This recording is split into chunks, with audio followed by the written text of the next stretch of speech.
So, hello.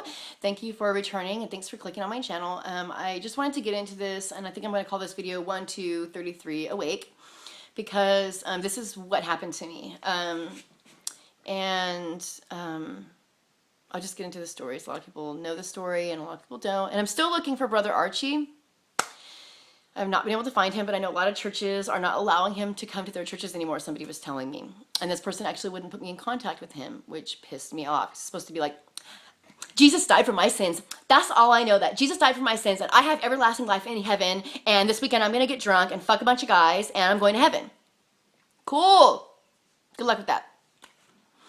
So, because this is when I'm trying to look for this preacher who like gave me this anointing in 2000, and I feel like I should talk to him. I feel like maybe he might want to know what's going on with me since he's only told me all this crazy stuff, which I did not remember, and some of the stuff to this day I don't remember. And the ladies, why won't they let me find out who he is? Why won't they tell me who he is? These so-called Christians, they don't want me talking to him. These people are devils anyway. This Diane, her name's Diana, and she lives with a friend of mine. Her name's Sheila. And I mean, this is a perfect example of like modern day Christians. They're just really pathetic. I'm sorry, but they're just really fucking pathetic. They don't want to hear any truth. All they want to do is recite John 3:16 and then drink their blood, eat their fucking Christ cracker, and get on their merry way. And it's disgusting. It's profane. It's quite profane. There are people who actually contend that every time you participate in this killing of Christ and drinking of his blood, that you're killing him over and over and over again in the church. You're, in a sense, crucifying him over and over again, which was a vile thing that was done to him. And that is an interesting perspective on it. So what happened was I told the story before, but I just want to put it in a separate video in case people were just going through this, or maybe it's happening to them and they can find it, they can click on it. I found this 33 people, these messiahs, coming to their completion at 33. I found it in the show Medium, which when she comes into her gifts and finds out what she is and who she is, she's 33. And which I've been solving crimes. I solved the Lacey Peterson, which is here around my area. I solved that crime before the police did. I just did. And I said the whole thing, and my family found out what was really going on. They were just like, how did she know that? It was a trip. It just clicked to me what he had done. I just saw it. I saw the whole thing, and I was like, whoa, it just tripped me out. And then I told people, and then it was like a month later, they found out that that's how she had died and what had happened. So basically, when I was 8 years old, well, first of all, let's start before I was born. My dad died when he was younger, and he didn't want to come back, and God told him that he had to come back, that he had a special life, and they had a mission, and that for the child that he would bring into the world. And I didn't know that until more recently. And then when my mother conceived me, she was flung up out of her sleep, and she knew that she was pregnant, and it was a girl, and I was also conceived in what's known as Lincoln Square, and which is part of the Dark Egg here in Visalia, which is housed in between the two biblical cities, Exeter and Goshen. And Visalia is actually Wazella, which is Valhalla, part of an ancient Ossetian Egyptian city. House of Seth, which you need to look into because Seth is the child in which God blessed Eve with after Cain had killed Abel. So, not like what this video, we're gonna do a little video, Mr. Douglas Dietrich. What an asshole. So that happened, and then when I was about 8 years old, I lived across the street from a cotton field or a cornfield, and I don't know whether it was cotton or corn at the time. I think it was cotton, and I was sitting in my window and looking out the window, and I was staring at the sun. I don't know why, and it was really heating up my face, and I was feeling the warmth of the sun on my face. And I don't know if I had just been in Sunday school or I had just been reading the Bible. We used to get Bible stories read to us like every night before we went to bed, and so and the Holy Spirit spoke to me, or my DNA spoke to me, or my memories. But I knew that I was either had been crucified or I was to be crucified. And it tripped me out. It scared me. I was just a kid, so I just put it back. And then when I was 13, I went to Pinecrest Christian Camp and I had somebody, once again, I was poor, so somebody paid for me to go. And it was there that I was illuminated and chosen for the prophet in the book of Isaiah. And it wasn't until later on in my life, every initiation that I went through put me up a notch. Like there's all kinds of people who have potential to be these avatars, but you have to pass your crossroads in order to get that, to initiate and to keep going up. Not everybody makes it. So basically, I got that, and it was like I remember seeing a light, having the light hit me again, and feeling that feeling, and feeling like I remember looking at everybody that was there at that camp, and when they're saying, can you answer this call? Can you be the one? Can you go out there and tell everybody, even when they're going to spit on you and throw things at you and call you a liar and persecute you? Who can go? Who can go for us? Who shall we send? And that's when I was like, I can do that. I've been doing that my whole fucking life. I can do that. And that is when I really, you know, signed up for this mission in a very real way. And there's, I mean, there's a lot of hardship that comes along with this mission, a lot of guilt, a lot of programming, a lot of misdirection, just a lot of a demonic attack during the initiation process, so which is necessary. But in any case, when I was 19, for a Christmas Mass, I went to Mass at a Catholic church, charismatic Catholic church, where you're surrounded by all these statues of the saints, and I was kind of tripping out on the statues. I've never been to a real Catholic church before, so I was kind of tripping out. It was charismatic. I kind of liked it, actually. And they did a communion, and I took this communion. And it was kind of like I was the only one doing it, and I mean, I really meant it. I mean, you know, I felt like I would be like, I don't know, a liar or a fraud if I didn't take communion. I mean, what, I'm not supposed to take it because this is Catholic? This is stupid. You know, this is the same thing. This is, God is everywhere. It's everything. So I did it. And moving into the next year, which was 2000, I had a neighbor named Nancy Yancey, who's a black lady, and I used to do her hair and her nails and stuff, and she was like, can you go to church with me, Tony? And I was like, sure. I just had a policy I do today that I would just go to church with people if they ask. And so I went, and the next morning, if you've watched my videos, you've heard this story. The next morning, she was like, you know, oh, we're real excited to see what the Lord's going to do, because Brother Archie was almost all the way to San Jose, and the Lord told him, turn around and come to our little church in Visalia. Can you believe that? Because there's someone here he's supposed to meet, and we're all very excited to see what the Lord's going to do.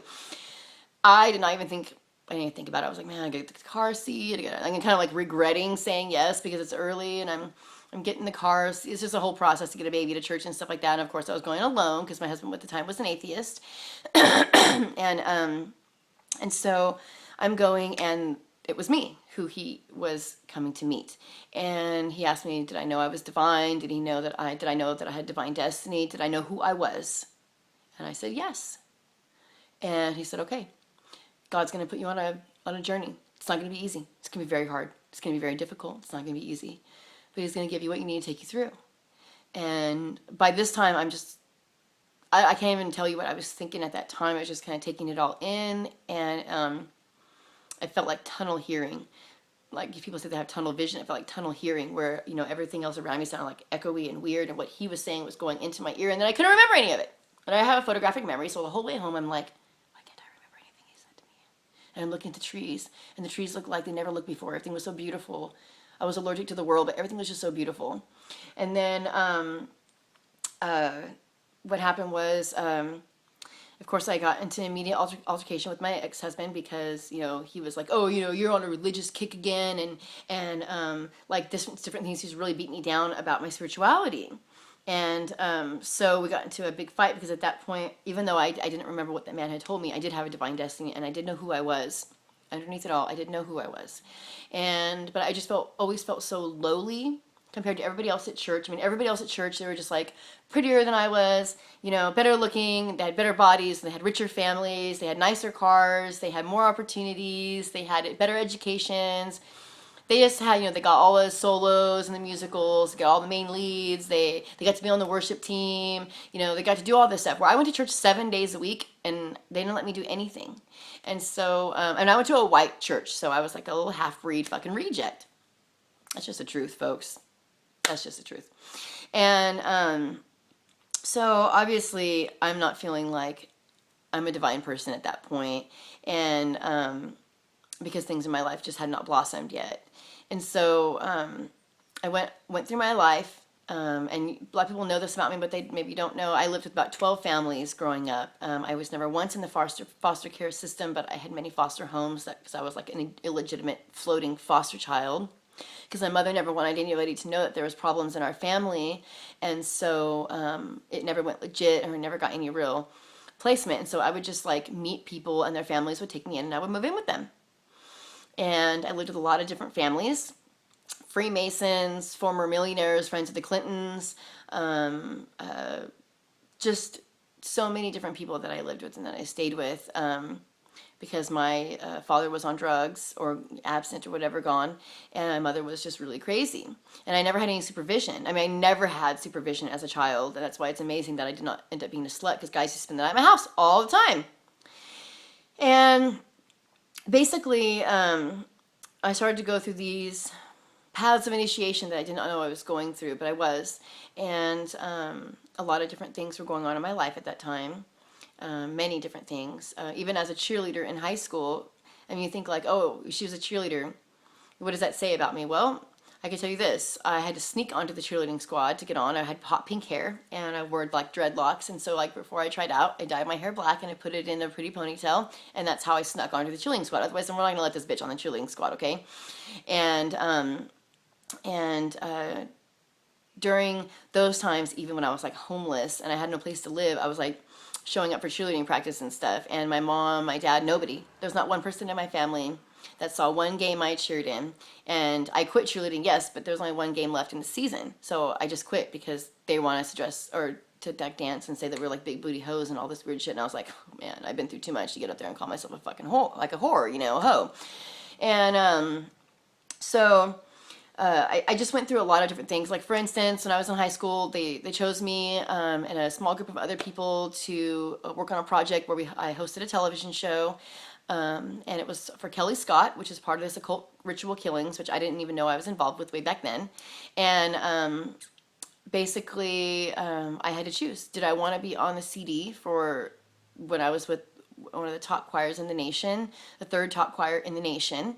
And now I'm not talking about high schools, I'm talking about all choirs. Mormon Tabernacle Choir is always first place, but we were the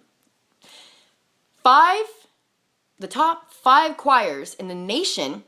2 of them came from this little town. And I had both of those choir directors because I switched schools a lot because I was moving around. And so basically I had to choose, like, did I want to be on that, which was very important to me, or did I want to try and help my fellow students against the crime and the murders and the gangs and all those different things that were going on? Of course I wanted to do that, and I felt like consciously, for my conscience, I had to do what was right. And so I opted out of doing the music stuff, which I felt like with people who are angelic or divine, they're always trying to get you with music because you're so drawn to it. And so they'll always try to use it to deter you off your path. And so I'm very aware of that. And I was then. And so I chose to do that. And so there's just small choices like that that end up making a really big difference later on in my life. And, I graduated with honors, though I did not walk with honors. I walked with the normal people because I felt like it was a controversy because I had to go to high school for 5 years because they lost my cum folder. Someone lost my cum folder. And basically, when I was 33, it started when I was 33. Like on my 33rd birthday, it started. My friend was here, and people are always taking advantage of me. You might see my personality and think that I have a strong personality and things like that, and I do. But I also was always being taken advantage of and always being walked on and always having been a doormat for people. And people oftentimes take advantage of your Christianity. If you're a Christian, you know that people will take advantage of you because even if you're like me, where you're a strong personality, and people might know how am I going to respond to something because I am capable of anything. But people will think, oh, you have guidelines and you have these codes, so I can treat you like this, and you're going to turn the other cheek, or you're not going to do something, to me because you can't. When I keep telling people, one of these days I'm going to shock the shit out of some Christians or some people who think they can take advantage of me because I'm a Christian, because I'm going to shock the shit out of somebody one of these days because I'm getting sick of being taken advantage of for being a Christian. And so people will on my birthday this day, they're doing it to me again. And it's like, it's my birthday. I'm 33. I'm fucking sick of being walked on. I'm sick of being told that I'm less. I'm sick of being called a little fucking Mexican half-breed. I'm sick of it. Tired of it. And it started that night. My assertion started that day. And that evening when somebody was trying to just like, I had my heater on me, as I was born in November, so I had a heater on me, and they're like, kept trying to take the whole thing and turn it on themselves to warm them up. And then I was getting cold, and I'm like, damn it, my heater is like, finally I was like, you know what? I fucking picked it up, I said, don't touch it again. It's my fucking birthday. I'm 33 years old. I got my heater. You want to share it with me? Quit fucking turning it towards you. You know, I was getting mad. And it just started. And the 2012 shift, it started then too, because people were being removed from my life, like in ways that I couldn't stop it. And these people were sucking the life out of me. My cousin James, sucking the life out of me, to the point where I felt like we felt very responsible for him, like he was an extra child. And if we wanted to go places, you know, we would invite him, and then, you know, we would, you know, he's so huge because he's so grossly overweight, like 400 pounds or some shit, that like he couldn't even get through my friend's sliding glass door. He had to go through like the master bedroom door. I mean, it was like, we're like, you know, way going out of our way to like foster this person. He's like 30 years old, you know, and he used to be in the satanic occult where they like sacrifice babies. I don't know what they did to him. He says that my uncle taught him black magic, Masonic black magic one night. I have had many dreams of him being at the Stargate site and binary code going. And before I knew any of this stuff, and I told him, he was like, whoa, you know, I had all my math tables taken out of my mind at a Boy Scouts thing. But these people were being removed from my life in ways that it could not be changed, and was out of our hands. We're just like, wow. I mean, these are like these people have concocted this whole crazy story that has nothing to do with us. It's only real in their minds, and so it was getting obvious that people were being removed. And then this was on the New Year. And I mean, what were you doing during the shift of the New Year? I can tell you what I was doing. I was pissed off at this motherfucker because he came into my house uninvited. We didn't have a New Year's party. I was like almost asleep. He said he's going to drop his amplifier by to his house because he didn't want to leave it outside. So he comes by, drops his amplifier off, eats the kids' dinner, drinks my daughter's soda, the only soda that we had in the house, and she's going to have it to eat her pizza with, drinks the soda. And then when I ask him, where's the soda? And he's like, sorry. Like, he's going to cry like every stupid thing he does. And that's what a lot of people I've noticed do.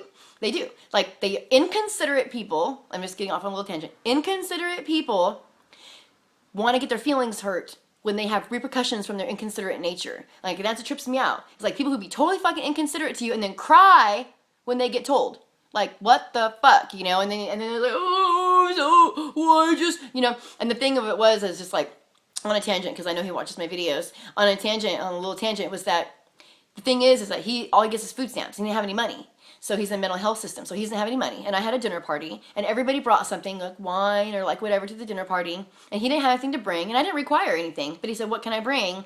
And he had food stamps, so I said, you know what, just bring a thing of Sprite, you know, for my daughter or whatever, my teenagers, and just bring some Sprite. So he brought Sprite, like 4 days later, when he shows up, you know, not for a New Year's party that we were having, we were just chilling, and I'm like almost asleep, and he just goes into the fridge and takes that last soda, and then when I say, well, what are you doing? He's like, well, it was mine anyway. I'm the one who brought it. Okay. Well, then you should have taken it. If you're bringing a little guest for a dinner party, you should have taken your shit with you when you left, you selfish son of a bitch, because you don't do that. And we had an agreement to where, like, if he was doing things that were not acceptable in society, I would tell him, because he was really not acclimated to society, because he had been in the mental health system for so long in a home. And so, you know, but it got to a point where his family would come in knowing nothing about it, and they would empower him to his behavior. They would say that he has the right, he's a grown man, people are crazy, he's a grown man, he has the right to go in my fridge and take whatever he wants, because he's a grown man.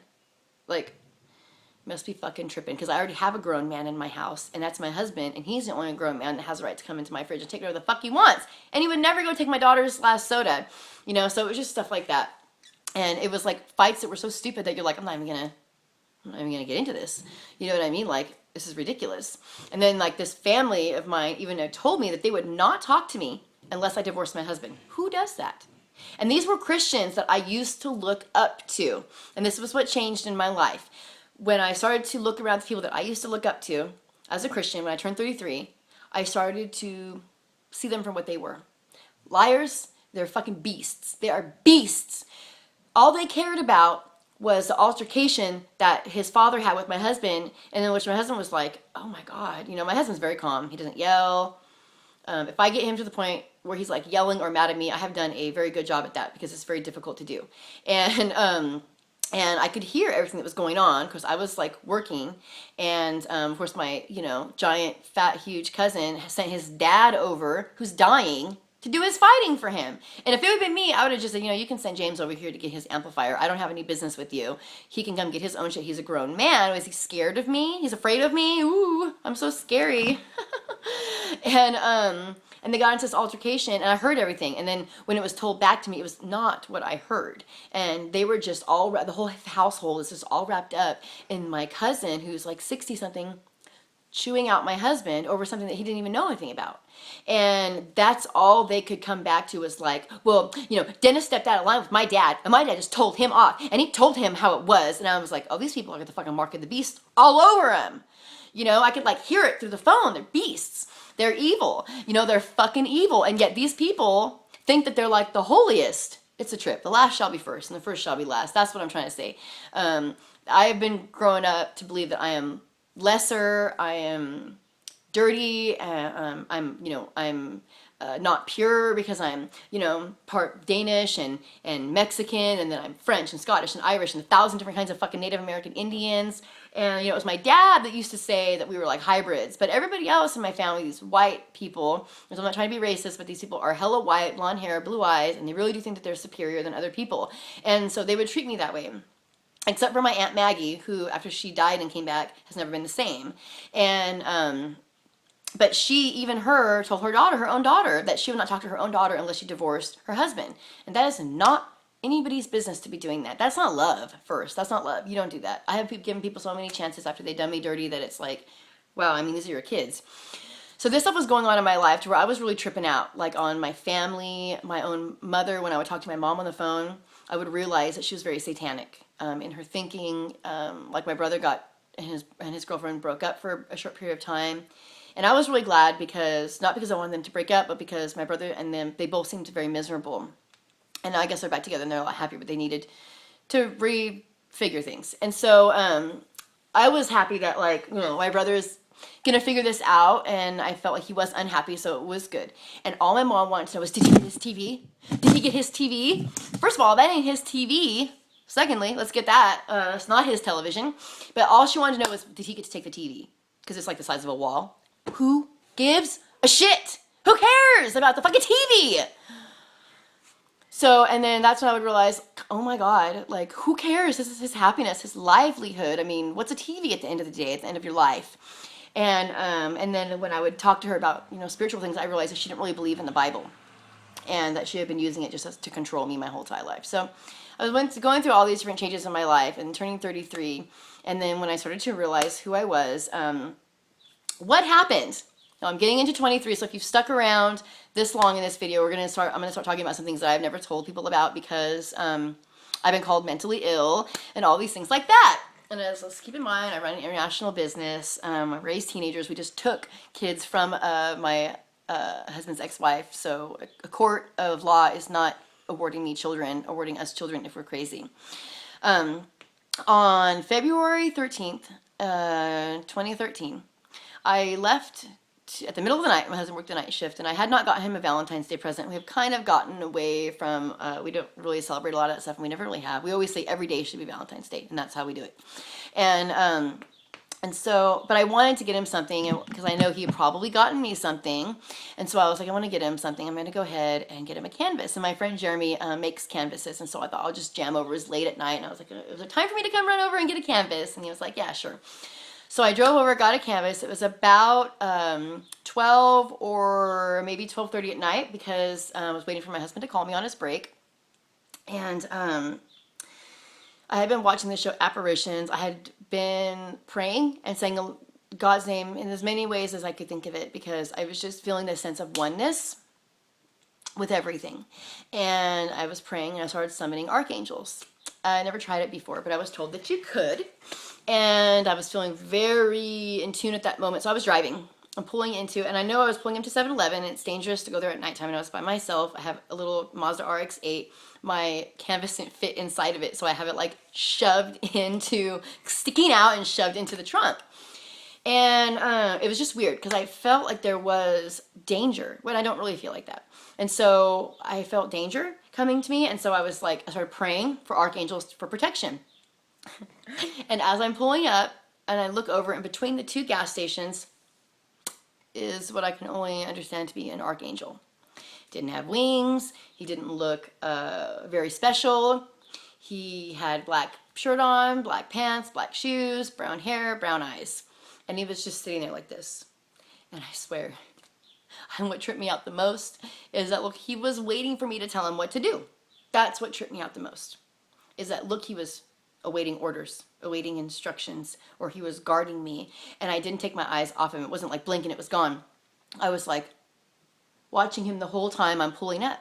And when I blink, of course, damn it, he's gone. And I didn't want to blink because I was seeing. And then I saw this guy, and I got out of my car, and there's this guy standing there, and he wants to talk to me about my car and all this different stuff. And I just felt like that was really weird. I don't know who this person was, but whoever it was, I don't think that I think they had like a demonic entity attached to them, or like a negative energy attached to them. And it was just very weird the way he was talking to me. Before I even came into contact with him, I was feeling a darkness. And so that was very strange. Secondly, after finding out about the satanic super soldiers and the real seals and what they are, I started to pray for people, and I was very much in the spiritual. I just received that other anointing, and so it was very much, I felt like I could just like lay hands on people. And so I started to pray, and I would go into like almost like a tunnel, like a cat's eye, the movie Cat's Eye Vision, or like Beastmaster, where I could see certain people. And I was praying for them, and I saw someone, they had like a dark entity on their back, and so I was like, I'm going to pull it off. And so I go in, and I'm grabbing it, and I'm just like, I don't know how to explain it, like pulling it, and I'm actually commanding the gates of hell to open so I can put this entity back in. And as I start to say, in the name of Jesus Christ, barking in my house. And at the time, I'm like, I don't know what to think about it, because I think, well, maybe my foot moved and I like moved something, and I was praying, and so it sounded like a bark. I don't know. And right then, when I was thinking, trying to talk myself out of what I heard, my daughter comes out. She wakes up. She comes and she goes, "Is there a dog in the house?" And I was, "What do you mean? What did you hear?" And she goes, "I heard a dog bark." And that moment, I knew that there really was a hellhound in my yard or my house, and I didn't know what a hellhound was. And I said, I know, I was praying for somebody and I heard like a bark. And she's like a hellhound, because she watches Supernatural. And I'm like, what's that? I don't know what that is. And she was like, And then she had been talking to somebody on World of Warcraft. And this person had always had a voice that talked to him. And she said that basically this voice would go to church, and it would say, "I'm your God." And it would always tell him to say horrible things and say horrible things in his head. And this is somebody like my daughter's talking to on World of Warcraft. And I know it's just, I'm just going to scratch it really good. I'm sorry. And so I have allergies right now. And so she didn't say anything. She went into she was taking a shower, and she said that in the shower she started praying for him. And she said, "I rebuke that spirit. I rebuke it." And I don't know, she didn't really know what to say, but she just did that. And then she got out of the shower, and the guy was waiting for her on the internet. And he was like, "Oh my God, this is the first time I haven't been able to hear Frank." And he called himself Frank. This spirit that this kid used to talk to. And he was like, "I don't know what happened. It's the first time I have not been able to hear him in my whole life." And my daughter was really tripping out, because she felt like her prayers did something, and she never said anything about it. She just told me after the fact. And then some other stuff that happened, like talked about the box that showed up on my television that said, "If you give up now, you get nothing." I mean, seriously, nothing. Other videos were like arranged to go to me. Like somebody was like literally arranging YouTube channels for me. It was weird. So, and when I was praying God, and I said, "Abba," everything in my chakra down here, which I didn't know it was called the chakra then, but I know now, it was like bubble. It started to bubble, and then I got that feeling that I hadn't had since I was 20. Since Brother Archie came, and I was just like, "Oh my God," and you want it. You're like, what is it? What's doing it? What's bringing it up? And that's what really started me on my quest to figure out like what's going on with me. And and it was that happened, and then also that same person, I had them like in real life, and I was praying on them, and I was trying to pull that same demonic energy off of them, and the trees started shaking so bad, and the unripened fruit was falling off and hitting my barbecue, and I was like, okay. Now I know why. I'm not supposed to be messing with that particular person. I found out. But so there's definitely real shit going on. We've seen this blue light. My friend saw this blue light come down. There's been a lot of weird stuff. So this is all very real that's going on in my life. And like I said, I've sacrificed a lot to bring people this message. And I used to be a respected business person in this town. You know, I've had like other businesses, you know, bad dealings or whatever that have gone wrong. But for the most part, like I said, I've been active in this community. I'm looking for my little newspaper clipping, but I don't know what happened. But I've been like on the paper several times. I was an ambassador for the Monthly Chamber of Commerce after only like a few months of doing it.